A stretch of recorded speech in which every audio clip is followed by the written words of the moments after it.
Hey guys, what's going on? Back over here in the garage again. Gonna mess around a little bit this afternoon. It's kind of late. Didn't make much progress on the 55 this weekend. Had company in, so not a lot of work went on. It's the first week after Memorial Day. Show you what we got going on today. As you seen in the last video, I got them panels made down here at the bottom. Got everything started welded in. I think what I'm gonna mess around with this evening is getting this curved piece made. Before I started filming, I was actually working on rolling it. I'm rolling this piece of metal on my knee. What I planned on doing is, fitting it in there, get it to where it fits the roll pretty good. Then I should be able to mark it from the back side, get the first cut down on it, and then trim it to fit. Hopefully it'll go in there. So I'm gonna try to get that piece in there this afternoon, and then depending on what time it is, once I get that done, I may start welding some more on the quarter in places that needs welded in. If I get that far tonight, I'll set my other camera up and kind of show you how I like to do it as far as welding it in and trying to keep the panels cool to keep warpage down. But if not, it will be on the next video to come. So that's what we got going on tonight, guys. I'll update this video.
Okay guys, I'm back here for a minute, show you a little bit of the progress.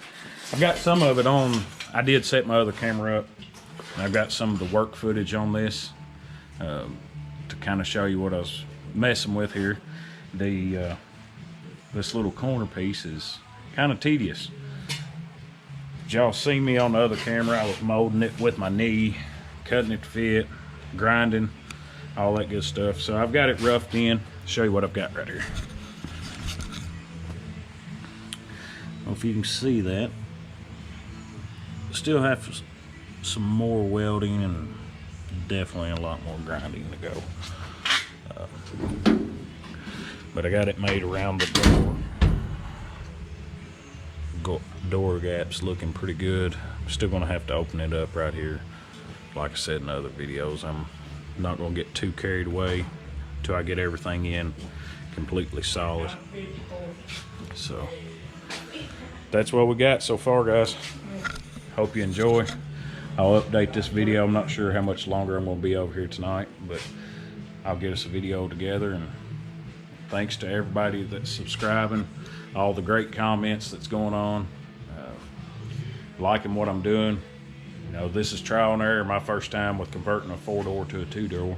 So we are trying to do it with limited spending and do the best we can with it.